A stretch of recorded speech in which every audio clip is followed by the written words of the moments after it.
નીચે રહ્યો નીચે ના ના બરાબર મારું નામ પારસ બેરે છે રાજકોટ કાઉન્સિલના પ્રમુખ છો વિરોધ પ્રદર્શન કરવામાં આવ્યું છે આપ સૌથી પહેલા જાણો છો કે રાજકોટ મહાનગરપાલિકામાં કોન્ટ્રાક્ટ પચામાં કરોડો રૂપિયા ભ્રષ્ટાચાર થઈ છે આજે દિવાળી પહેલા રાજકોટ મહાનગરપાલિકાએ બોનસનો પરિપત્ર કરી નાખ્યો મોટા ભાગના લોકોને બોનસ મળ્યું નથી અને કોન્ટ્રાક્ટ પચામાં જે લઘુત્તમ વેતન છે પીએફ છે ઈએસઆઈ જેડીએસ દ્વારા જે કોન્ટ્રાક્ટ પચામાં જે ભ્રષ્ટાચાર કરી ગયો અને અત્યારે તપાસના નામે નાટકો ચાલુ છે તપાસના નામે નાટકો ચાલુ હોય એમ કહ્યું કે અમે એક્શન લેશું અમે એની ઉપર કાર્યવાહી કરશું કોઈ કાર્યવાહી કરવામાં આવી નથી હવે જ્યારે રાજકોટ મહાનગરપાલિકામાં 7/3/2024 ના રોજ સફાઈ કામદારની ભરતીનો જે મુદ્દો મંજૂર થયો 532 ભરતીનો મુદ્દો મંજૂર થયો તેમાં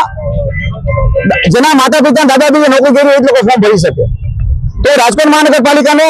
અને શાસકોને એટલું કહેવા માંગુ છું કે જ્યારે આ મુખ્યમંત્રી સાહેબ છે જ્યારે મંત્રી પદની શપથ લેવી ત્યારે એવું કહે છે કે કાયદામાં કોઈને ભેદભાવ કરવામાં નહીં આવે તો અમે જ્યારે રૂબરૂ રજૂઆત કરી મુખ્યમંત્રી સાહેબ તમને એવું કીધું કે તમે કોર્ટમાં વયા જાઓ કે ભાઈ રાજકોટ મહાનગરપાલિકાએ ભરતીનો મુદ્દો સોલ્વ કર્યો છે અને એ નિયમો ન હતા તો એ લોકો નિયમ કેમ રદ ન કરી શકે ભાઈ અમે એમ કીધું કે રાજકોટ મહાનગરપાલિકામાં જે 532 કાયમી સફાઈ કામદારની ભરતી છે એમાં દાદા દાદી માતા પિતાઓનો જે નિયમ છે રદ કરવામાં આવે પાર્ટ ટાઈમની જગ્યાએ ફૂલ ટાઈમ 2100 ભરતી કરવામાં આવે અને જે કોન્ટ્રાક્ટ બચા છે એમાં મિત્રો માટે ચાલુ છે એમાં આ લોકો ગેરકાયદેસર માનવ વેતન આપે છે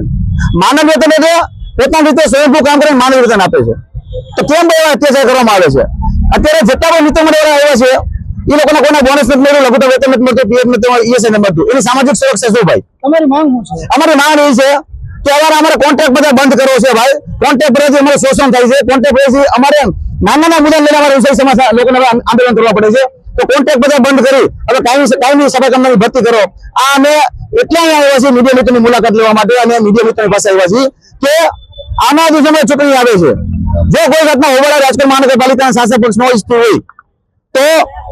આ જે 532 ની ભરતી છે એમાં દાદા દાદી માતા પિતાઓનો નિયમ રદ કરવામાં આવે પાર્ટનો નિયમ કાઢીને 2100 માં ભરતી કરવામાં આવે અન્યથા રાજકોટની તમામ કામગીરી સફાઈની કામગીરી બંધ કરવામાં આવશે અને સફાઈની કામગીરી સાથે કચરાગાડીમાં જે કૌભાંડો છે આ બધા કૌભાંડો છે અધિકારીના નેજા હાથે ચાલી રહ્યા છે કોઈ નથી ખબર એવું નથી બધાને ખબર છે બધા હપ્તા બાંધેલા છે જે આવનાર દિવસોની અંદર આ જે અમારી માંગણીઓ છે વિવિધ માંગણીઓ છે કચરાગાડીમાં આજે એનો પૂરેપૂરો ખાતામાં પગાર નાખ્યો છે અને એ લોકો ઉપાડીને કોન્ટ્રાક્ટર એના કાઉન્ટર ઉપરથી રોકડથી પગાર આપી દે છે કોઈની પાસે એટીએમના પાસબુક નથી એટીએમના પાસબુકથી કોન્ટ્રાક્ટર લઈ લીધી છે એટલે કચરાગાડીના કોન્ટ્રાક્ટર છે પછી અમારા સફાઈના કામદારો એક સાથે કામગીરી બંધ કરી અને રાજકોટના છે ને અસ્વસ્થ બનાવી નાખશે પેલા સ્વચ્છ કરે હવે અસ્વસ્થ બનાવી નાખશે